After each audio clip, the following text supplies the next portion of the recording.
Welcome, your Backup Plan Tribe, to another awesome series of shows that we have for you this week. I am so happy, beyond excited to have you dive into the Heart of Talking Taboo with Tina podcast, and it's brought to you by your Backup Plan team. And we have an incredible team here at your Backup Plan, and we do shows once or twice a week talking about real life stories with their real life events, just like today's event. And I'm so excited to bring you Battling the Demons Within, a survivor's story of childhood abuse and self-esteem recovery. That's what we like to talk about, getting over the terrible episode that might be in our story, and how Navi Bliss, coming to us from Toronto, Canada today, is going to talk to us about her wonderful story of, incredible story of what happened, which wasn't so nice, but how she is helping others today. And I'm so excited to bring her on our show today. So stay tuned, and we will be right back. In the blink of an eye, life can change dramatically. On our podcast, Talking Taboo with Tina, we delve into these life-altering events with celebrities, authors, and everyday people just like you.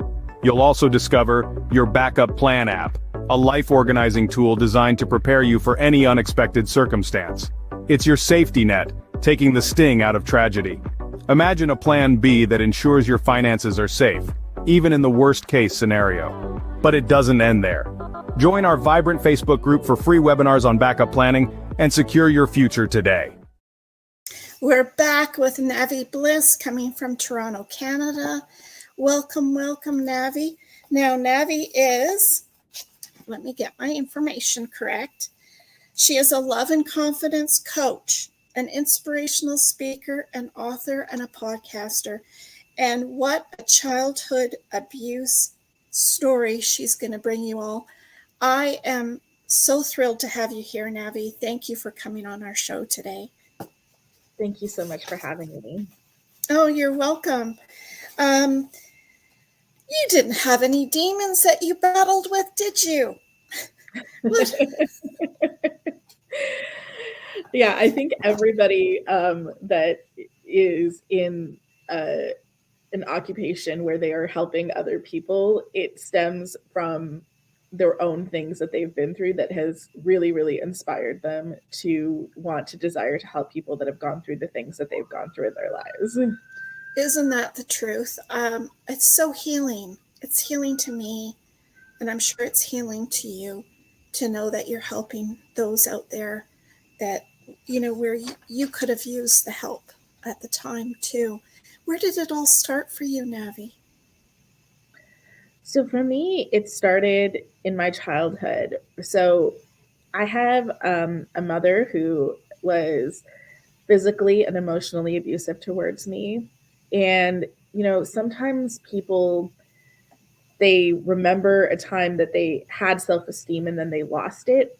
I never had it to begin with, because every single day my mother would tell me that I was worthless, I was unattractive, I was fat, every horrible thing you could imagine. And I grew up feeling like I was worthless and just wanting to be loved and accepted. That was my whole life. Every single day, all I wanted was to be loved and accepted, and I was willing to do anything I needed to do to be better. And I tried this. It started with my mom, right? It was always, okay, like if I'm smart enough, maybe if I lose enough weight, or maybe if I'm accomplished enough, or in any way, that then she'll see me, then she'll love me. And of course that didn't happen, because that is not, when it comes to an abuser, you're never going to do anything to change their behavior.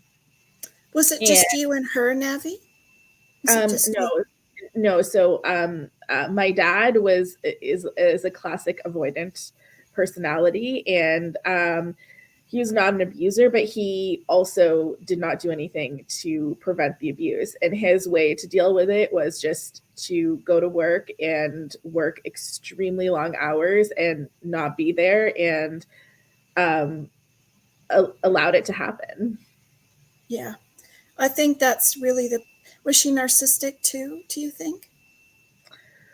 I'm sure, and I'm sure that there is like mental illness there. There's probably a lot of different things that I will never know about because these aren't things that she wants to work through or acknowledge in her life.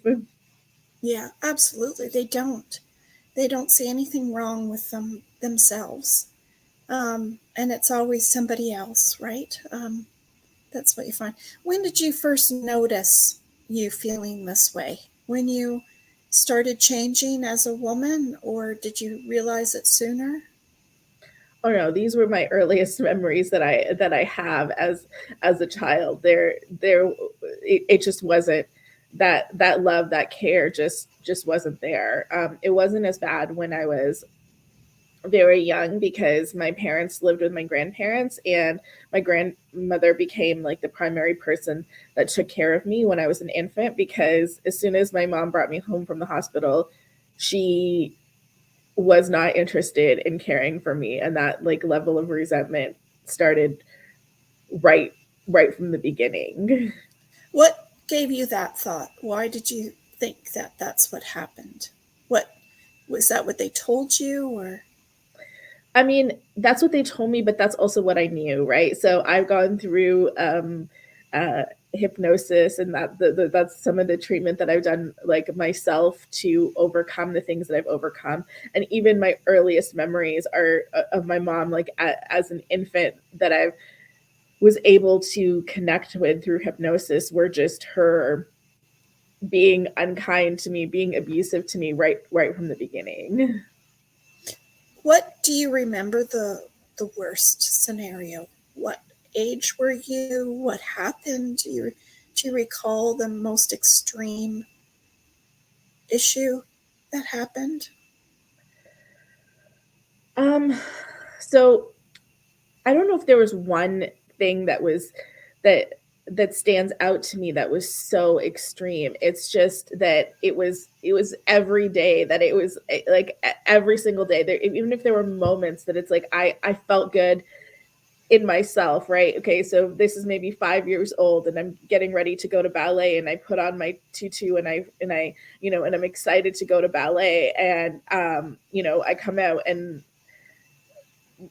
she's telling me that I'm fat and that I shouldn't be doing ballet and I have no right to be wearing that, and just like laying it on me. And it just there that was constant throughout my whole life. It was exactly like that.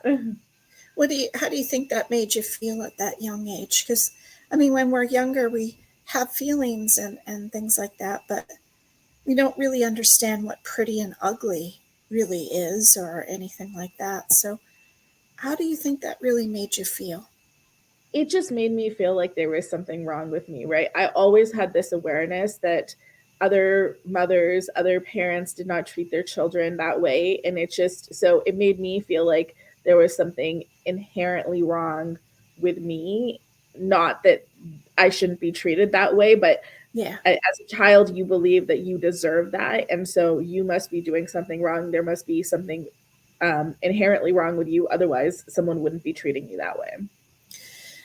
I know, and especially as a young kid, you really don't know. You really have no idea.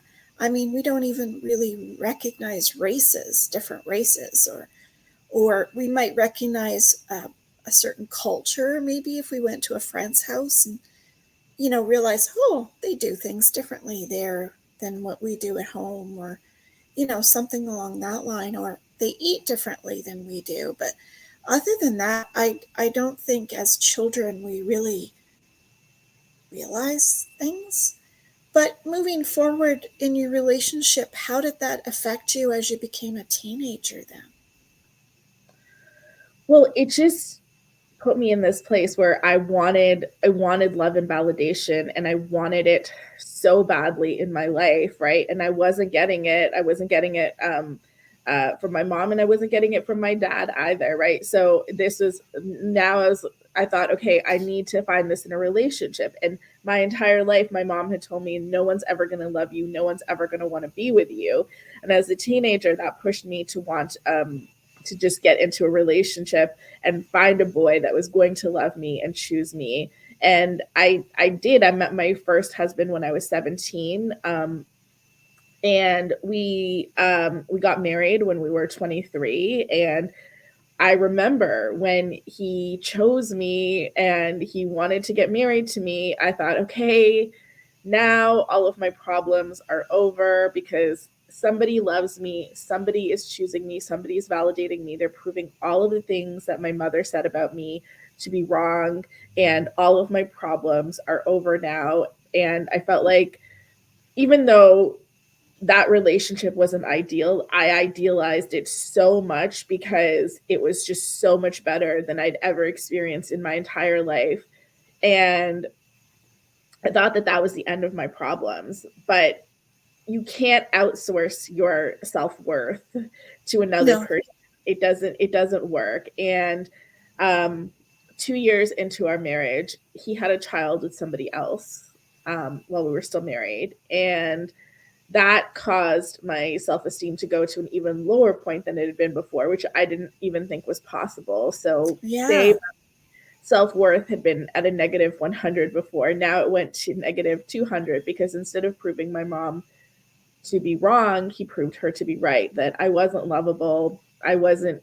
Um, I wasn't worth being in a relationship with, and I wasn't enough. And that put me in a place where I felt even lower. I'd never felt that low. And I didn't even, and at that, when I was growing up, I never thought, okay, like I thought when I get older and when I can leave, and get away from my mother, it's going to get better. And I realized, no, when I put my self-worth in someone else's hands and I give that away, I give my worth and power to that person, and they don't show up for me in the way that I thought that they would, it was demolished.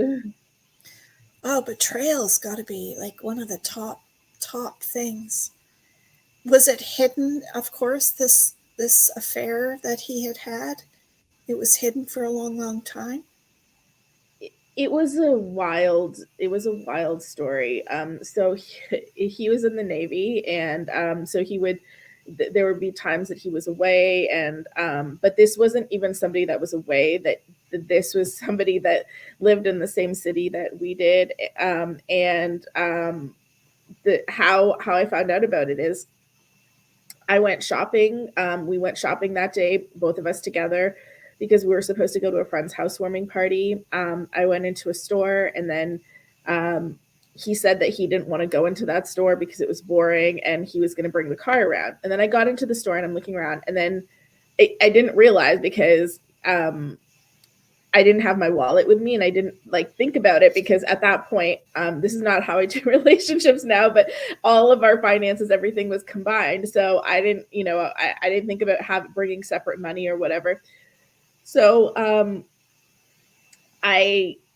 I came out of the store and I was waiting for him, and about 10 minutes passed and he wasn't there. And so I went back in and I walked around and I thought, okay, maybe he's just taking a bit longer. Then I came out again and I waited for another 15 minutes and I didn't see him. And so this is a very small mall that we were at, I lived in Victoria, BC at the time. And then I walked around to the other side and he wasn't there. And again, this parking lot was very small. I would have seen him if he was bringing the car around. And so I came back and I sat outside for another half hour or so. And then like now it's been well over an hour. And then I started bawling because I realized that he left me there. Oh, And I was no. in utter shock, because, this was my husband. This wasn't, some man that I just met that I'd been dating for a few weeks or something like that. This was my husband, and I didn't have my cell phone and I didn't have my wallet, and I was just absolutely mortified. So I cried and I walked home, which was about 10 kilometers, and I didn't have my Without house. anything, because you had Yeah. no money either. So Yeah. And the only saving grace was at our house is we had two big dogs at the time, so we never used to lock our back door. So I was able to climb over the fence and get into the house from the back door. And then when I got home, I was so upset that, of course, I started calling his cell phone and left messages with a lot of expletives in them, because I was furious, right? And this is also hours later at this point. And then at some point, he calls me back, maybe, I don't know, an hour after that, and tells me that he was waiting at the mall the whole time and he tried calling my cell phone and that I was crazy, and because I was crazy he was leaving me, and that I was in What? disbelief, right? So then I start to wonder, was he there? Am I losing it? Um and then I ended up calling my best friend, and her husband at the time was best friends with my husband, and she's like, okay, she's like, no, she's like, something is very fishy here. Like, let me figure out what's going on, and I'll call you back. And in that time, my husband came and he packed up some of his things. And while he was in the house packing up some of his things, I went out to the car and I realized my cell phone was sitting on the seat. So I immediately realized, okay, I'm being gaslit. Like, so I'm still questioning my reality, but I'm like, okay, this, if you try to call my phone, it's right here. So I grabbed it, and then he left. And then my friend was able to let me know that what had happened is he'd gotten someone else pregnant and he'd left me at the mall because she called him and said that she was having the baby. And so he went to the hospital and he left me there. And that was how I found out about that. And of course, like, several days later, he came back and tried to pretend that it didn't happen and did not want to end the marriage. But of course, at that point, there was no way. Like, even as low as I felt, there was no way, because I would rather be alone and feel like garbage than be with somebody who made me question my actual reality and made me feel like I was a crazy person. Especially moving forward, because if it happened now, it's going to happen again. I guess that's what we're always thinking, right? Yeah, and also, I mean, for him, when he finally, like, I mean, it's not like our marriage immediately ended, and I mean, there's obviously like a time of disintegration where all of these things are happening, but eventually, when he realized that I knew the truth and he couldn't hide it, what he said to me is, well, I love you, I don't love her, and that was just, that was just sex. And I realized, okay, this is somebody who does not have the same idea of marriage as I do, and so this isn't going to change. Yeah. Boy, you've had to become really strong all the way through after all you've been through. Yeah. And I mean, after that, what that led me to is, because my self esteem was in an even lower place, that led me to even worse relationships after the fact. And I ended up in Oh, two domestic violence relationships back to back. So with my ex-husband, it wasn't a good relationship, but I wouldn't say it was abusive. I mean, there was betrayal, he cheated on me, and there was gaslighting right at the end of it. But through the course of the relationship, I would just generally say it was a toxic relationship. But it wasn't abusive. But then when I got into an abusive relationship, I knew that didn't feel good and it didn't feel right. But my own self-worth was so low, and society puts a value on people being in partnership, and especially, like, there's something wrong with being a single woman, right? Like, from yeah. society's perspective. And because my self-worth was so low, I felt better having a partner than I did being alone, even though I knew I wasn't being treated well. But how I justified it in my mind is, the abuse wasn't as bad as what I grew up with, so it wasn't really abuse, right? So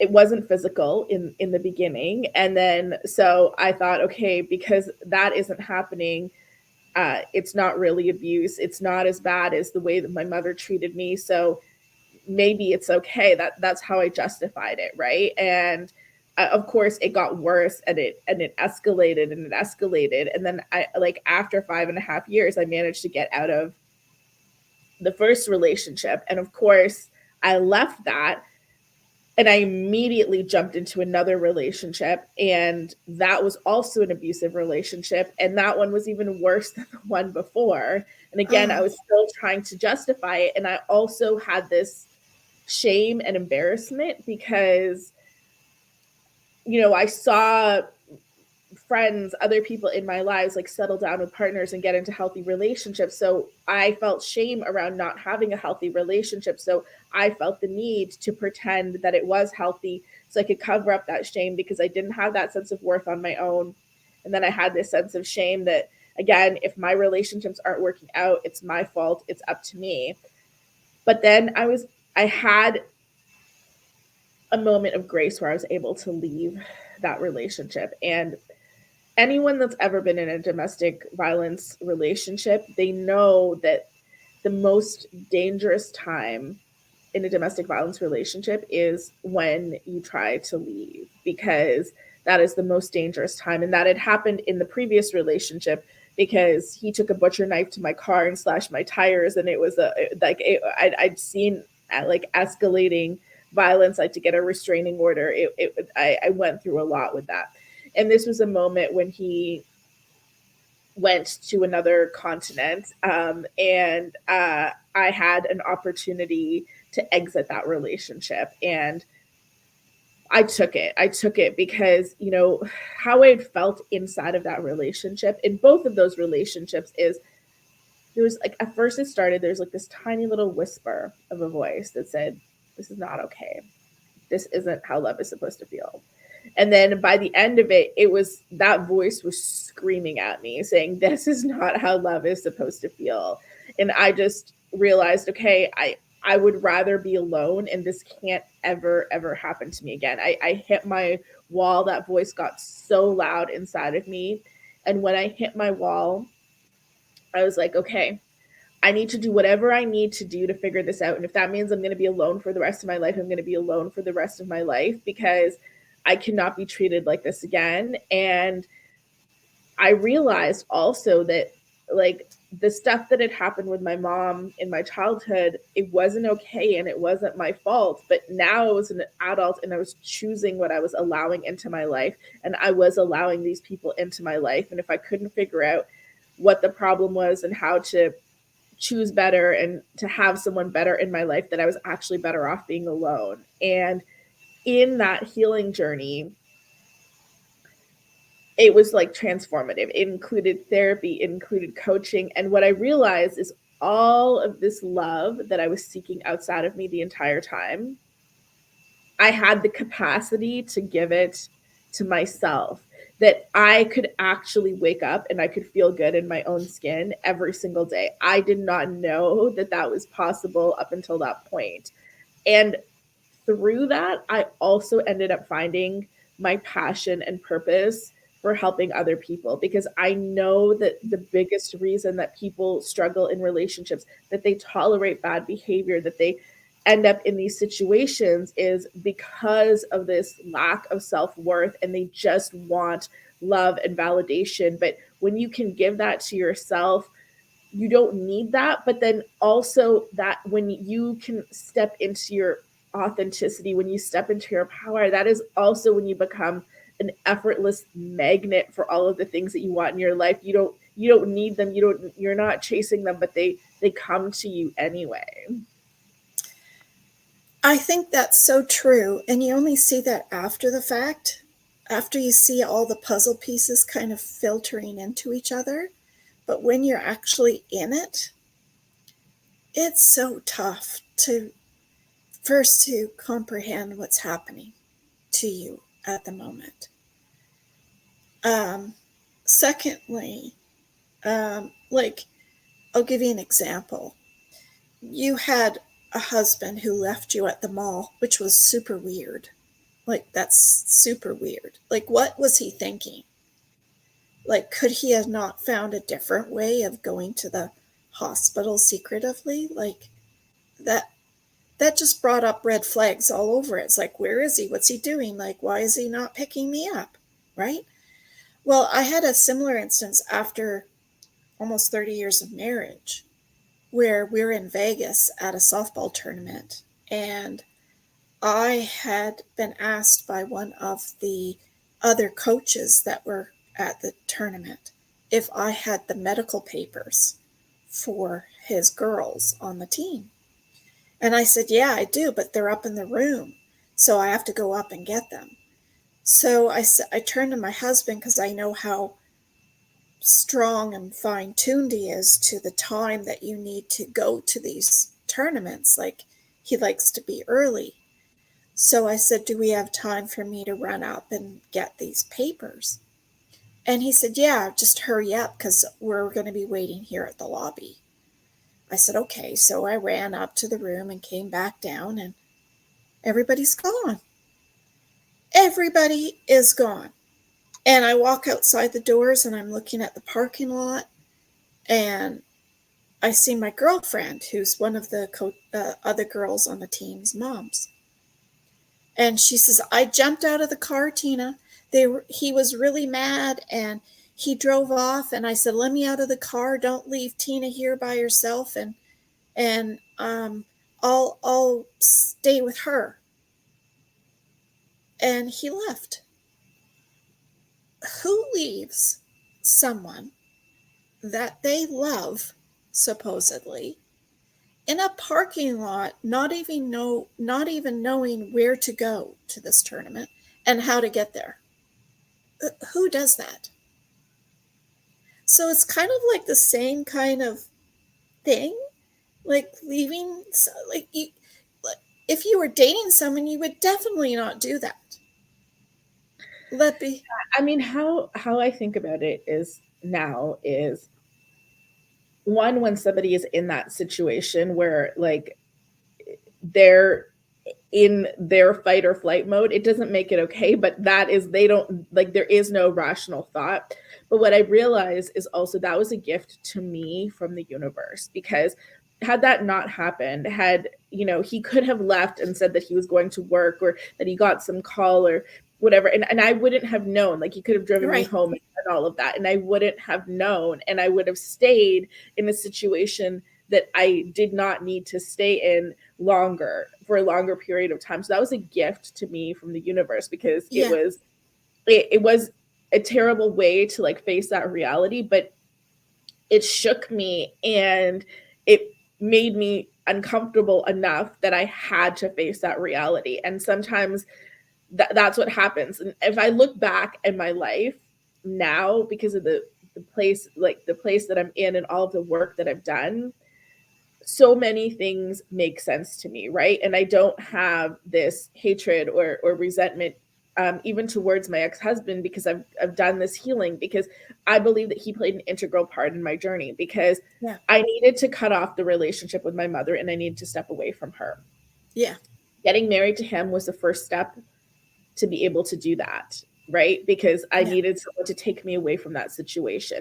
So he did that. So that took me away. It wasn't that it was taking me to a healthy place, but it was still a better place than what was before, right? But I also would have, out of loyalty, out of fear, out of so many things, would have just stayed with him had something major not happened to shake me up and to shake me out of it.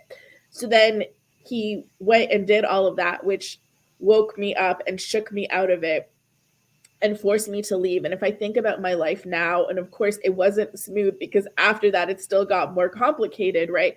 But all of the things that I've accomplished, the person that I am, the life that I have now, which I love so much, I would not have that had he not done that, had the things not happened in that way, because I would probably be stuck in a small town living a very small life with this man and trying to pretend that I was happy. Yeah. What do you think other listeners listening to your story can resonate with? I would assume, after trying to I think women don't really want to leave. They want to think that it's not going on, Like, you probably felt some of that. Like, they try to convince you, or they talk about it, or it's not going to happen again, or whatever it is. What can you tell listeners to look at, to consider, to think about your self-worth, because that's the only way you can get out of a situation like that. is to think about yourself.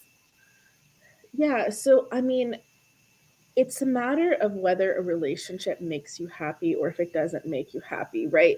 And this is how you have to look at it, because being paranoid doesn't help. And if people aren't ready to leave relationships, like a lot of times I work with women and they're not ready, and that's okay. So you always start the work on yourself. And if you work on yourself, if you're in a relationship that has the potential to be better, that has the potential to be fixable, then as you do that work on yourself, that relationship will improve. Because if you change the way you're showing up, then the other person is going to change how they're reacting and responding to you, if they are capable of that, right?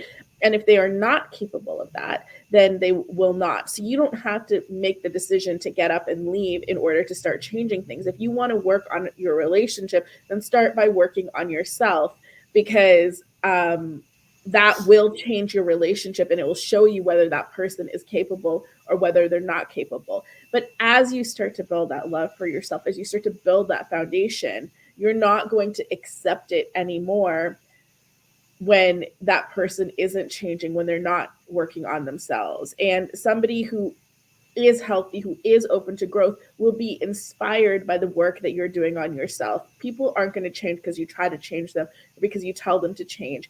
But Yeah.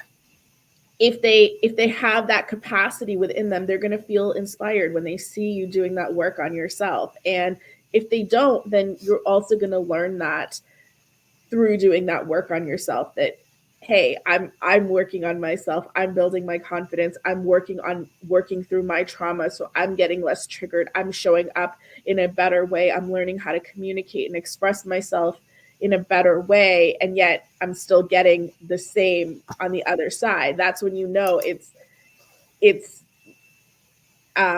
not you, that it's the other person, right? Because sometimes we can also be the problem when we've gone through trauma, and when we're showing up in a certain way.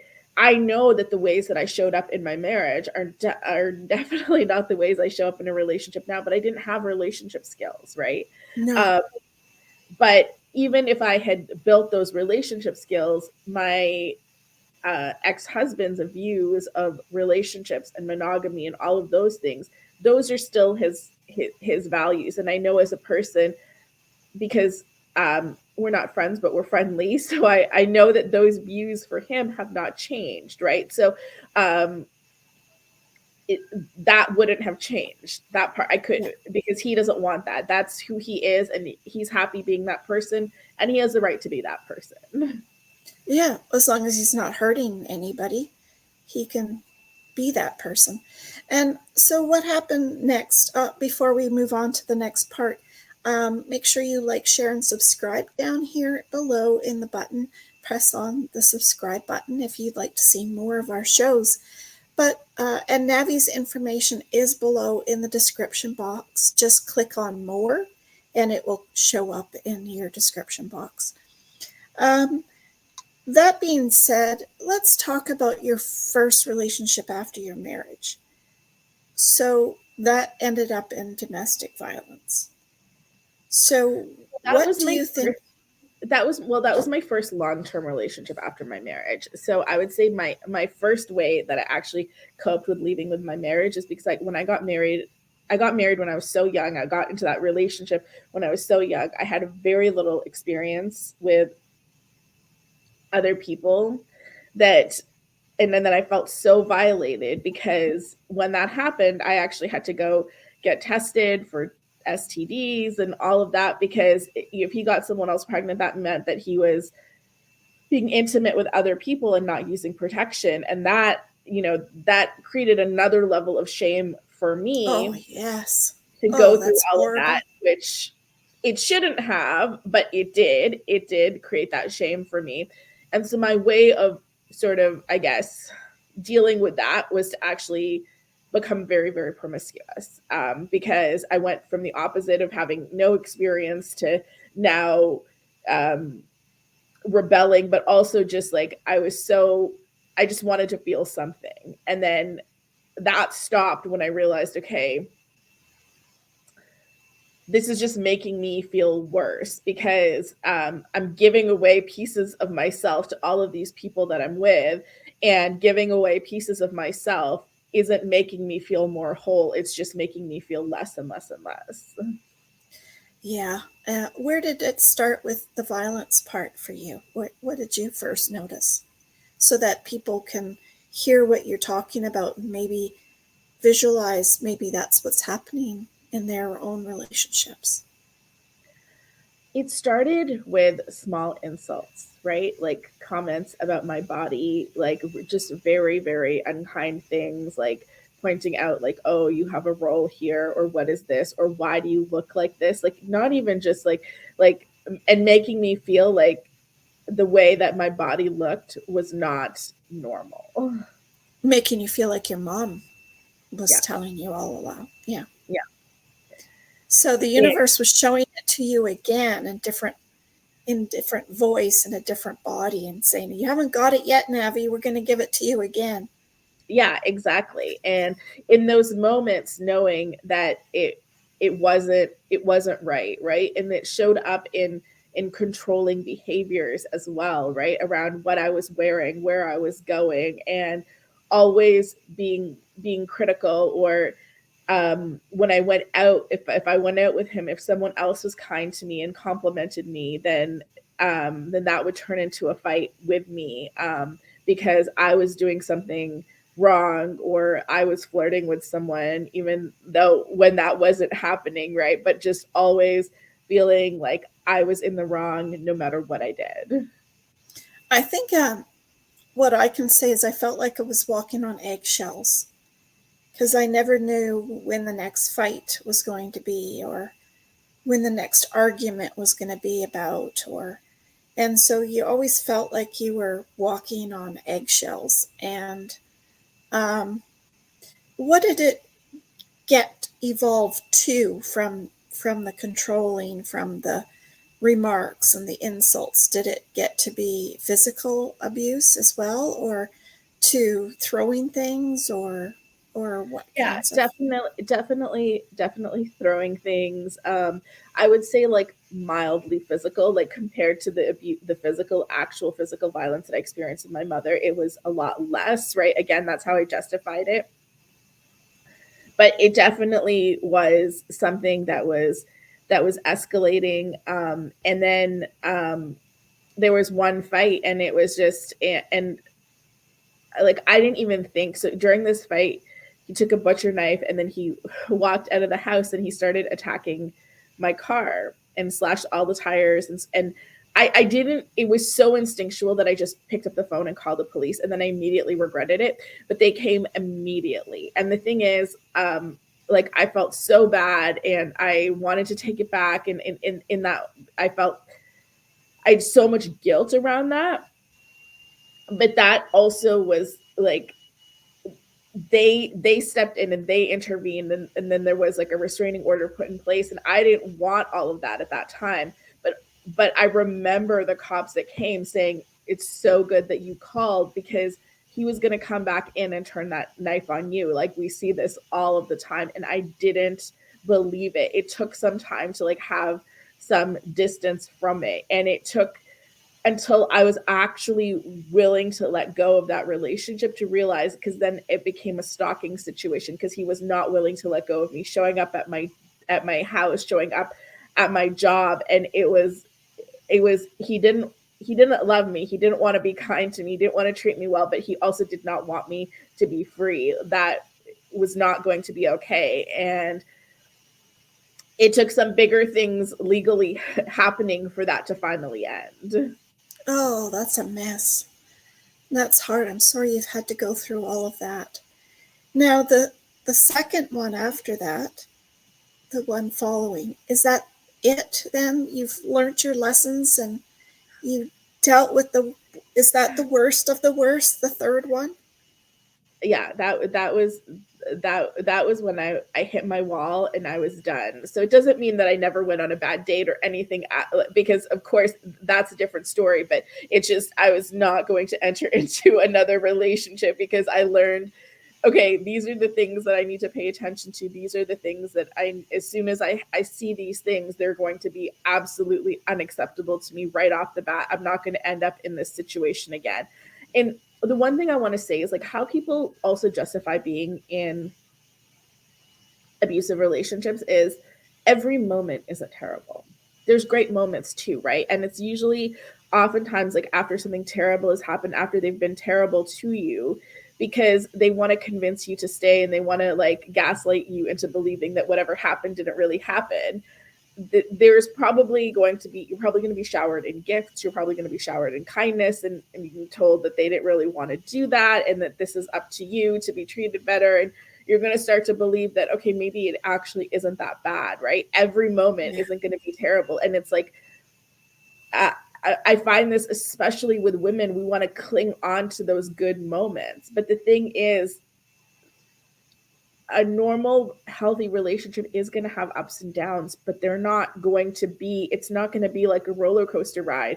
The ups and downs should feel more like little speed bumps that are happening in the way, because it shouldn't be that you're questioning who you are and your worth and your sanity. Like, those are not things that should be happening. They should be, okay, maybe I feel frustrated that my partner disagrees with me, or I don't like this thing that happened. It's not, I'm questioning every single thing about myself. That is not normal. I think a lot of us don't really realize because you're stuck in it, and it just, they're such good manipulators and they're such good abusers that they really have it down to a fine art. And it is hard if you aren't up on that upper level of self-awareness, self-confidence, self-esteem. I call it like, how do you be that bitch? That's what I always say, because I see these tough, bitchy women when I was in my relationship, and I think to myself, how come they don't get those men? How come they don't, find these men that treat you wrong? And I don't even think that it's necessary actually to be a bitch. Like, I feel like that's just no, a protection mechanism, because it's like that isn't who I am now, right? It's just that right, now I'm in a relationship where my softness is like embraced, right? That is right, like, I get to be as soft as I want to be because I'm always safe within this relationship, right? And I don't worry about like it, any relationship could end, and that is possible, that we could grow apart or things could happen, and that is right, a possibility. I recognize that possibility, but I don't question whether this person is going to turn on me, or whether they're going to harm me, or whether my personal safety is ever going to come yeah, into question. That is not something that I ever have to worry about. right. If they make you feel like you have to cry, if they make you feel worthless, if they give insults, I'm trying to name all the things. If they hurt you physically or just mentally, um, if because also you might see them doing something as well. It's not to you, but you see it happening. That's, I don't know what that would be called. But all of these things are like little red flags that we should be more aware of and say it doesn't have to be like that. And I think that's where we finally realize that the light bulb moment happens. Yeah, Otherwise, we just yeah, I keeps mean, I going. think it's for every single person, you always have a voice inside of you. And there is that little voice inside of you that's telling you that things aren't okay, even if it's still a whisper right now. It's there. It's there, right? And what that voice is a part of you that actually knows that better is possible, because you could not have that voice if you did not know that better was possible. And everybody has that. And the more you lean into that voice, the more you tap into that voice, it will give you the courage. And all you need is a moment of courage, really, to be able to step out of a situation, and you're and things will start to change, because what's going to happen is when you're in a relationship that is abusive, when you step out of that relationship, what's going to wash over you is relief. Yeah. And other things will, sadness, of course, loss, all of these things, but it's relief. And when you feel like you can finally breathe, because being in a abusive relationship is feeling like you're holding your breath the whole time, and when you finally take that deep breath, Mm-hmm. that is what's going to keep you going, even because you would rather be experiencing the sadness, the loss, the grief, whatever you're also experiencing in addition, because you had that while you were holding your breath anyway. So you would rather be able to breathe through whatever pain you're going through. And that's what's going to help you Get through it. get through it and move Yeah. past it and move towards your healing. Yeah, absolutely. What about trying to get out of these relationships and trying to find because we talk about having a backup plan. And it's all fine and dandy to have a backup plan when you're two sweet people in a loving, happy relationship. That's the best scenario. But what happens when you have to find your crap and get out safely? Yeah, and a lot of times like there's a moment, and it's like, people have to leave, like women, that, like, this is like very, very disproportionately affects women, and that is because men are the physically stronger sex. That is just a truth that exists, right? And so women are in greater physical danger around men. So you like, I had a moment of grace, and this was a gift from the universe. Like I said, when my partner was in another continent, that I had the ability to leave that relationship. Not everybody has that. Sometimes it's just Yeah. a moment, right? Like they're gone to the store and you realize, okay, this is it, that I got to run, and you don't have time to get anything or to take anything. And this is where you had every document, everything in one place that you could access, because so many women end up at shelters or places. They don't even have their driver's license, they don't have their insurance, they don't have Their anything, passports, anything. even the basic things that they would need to be able to um, to buy a job, buy a plane ticket, buy a train ticket, to Yeah. anything at all. They don't have any of that, and that's also what keeps people stuck. They keeps women stuck, because they don't know how they're going to, and they're fully reliant on the shelter, the legal system, somebody stepping in to be able to help them. And if you have all of your documents in one place, that would, of course, make your life a lot easier to know, okay, I'm already dealing with all of this. That is the one thing that I don't have to worry about. That's for sure. Because boy, oh boy, when the time comes, you have to make a quick decision. And you know the time is going to come at some point. It's just trying to find it and to be ready. So that's awesome. Thank you for adding that. What kind of where has it brought you to now with what you're doing? And I understand you're helping with the love and confidence coaching, and you've written a book. Tell us about that and what's coming up. Yeah, so I'm absolutely passionate about helping people to fully fall in love with themselves, because I believe that this is the basis for everything that you want in your life. Um, and this makes you the magnetic, radiant person that can attract all of those things in. And so I'm passionate about helping people to call in their soulmate, to improve their relationship, because also not every relationship that isn't going well is an abusive relationship. Sometimes it's your own garbage and it's your own trauma that you have to work through. And working on yourself is going to improve that relationship, right? Because even if it starts out great, your own trauma and triggers can really destroy a good relationship. I'm Yes, so yes. passionate about helping people to create the love that they want, whether that's calling in a new relationship, improving on the relationship that they're already in, but also when you step into your most powerful, magnetic, radiant version, it also works the same way in your business. If you're an entrepreneur and you're a business owner, calling in your soulmate and calling in your soulmate client, it's the same energy, and it's you stepping into your power, stepping into your radiance. And in my book, which is coming out in April, so I've co-authored 2 books in the past, but this is my first solo book that is coming out in April.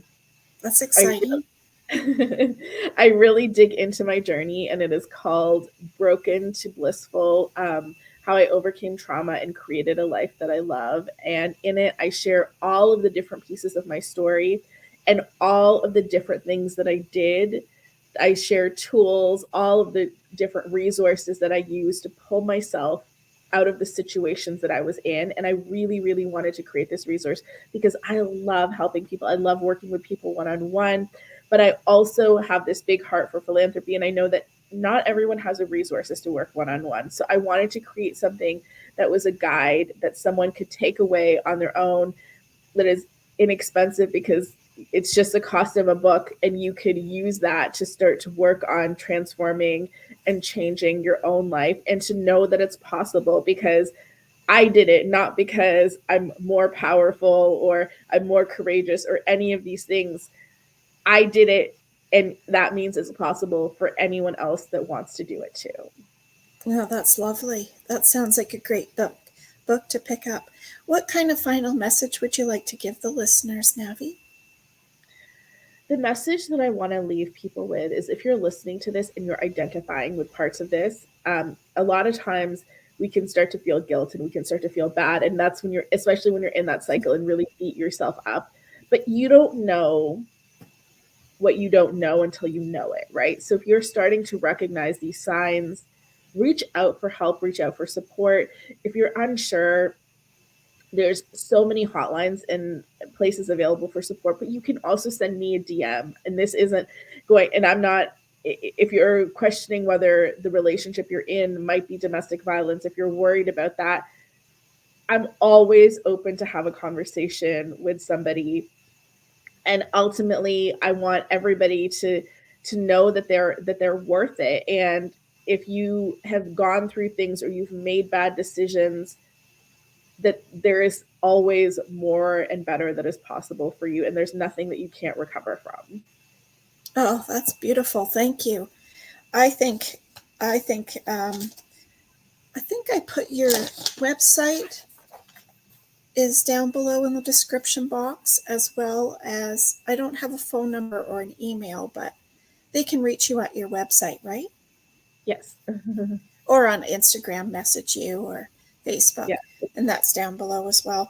Well, thank you so much, Navi. We could talk about this literally all afternoon, because it's such a huge topic about people's self-worth and the relationships that they've been in, and moving forward, how to know the signs and figure out if it's for you or not.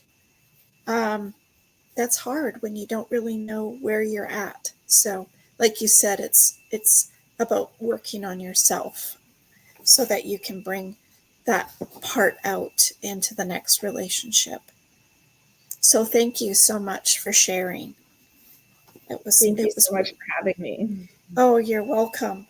Everybody, in the blink of an eye, something can happen to you, something life-changing, something that you didn't expect to have happen, and it just hits you, just like Navi talked about. And it could be a car accident, it could be a wildfire, it could be a hurricane, it could be something is going to happen to you at some time. We don't know when, and we don't know what, but we do know that something will. So sometimes we're not given a 5-minute evacuation notice. Sometimes we're not given any time at all. And it's hard to make those right choices when, I always say, it's when something happens, it's like your brain just disappears. It leaves your body.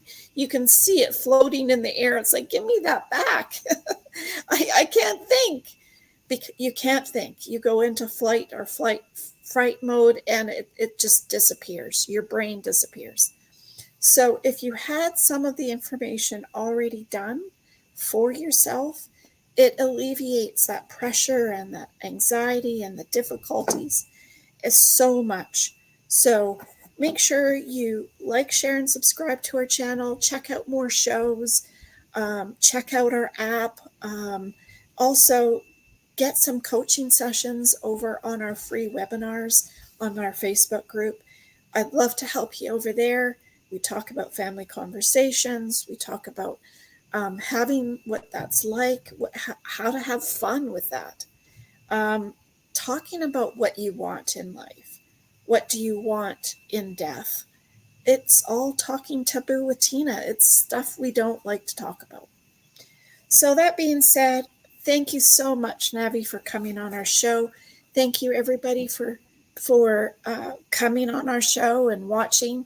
I'd love to have you, as of course always, and we want to make sure that you stay safe and be kind until next week when we see you again on our next show.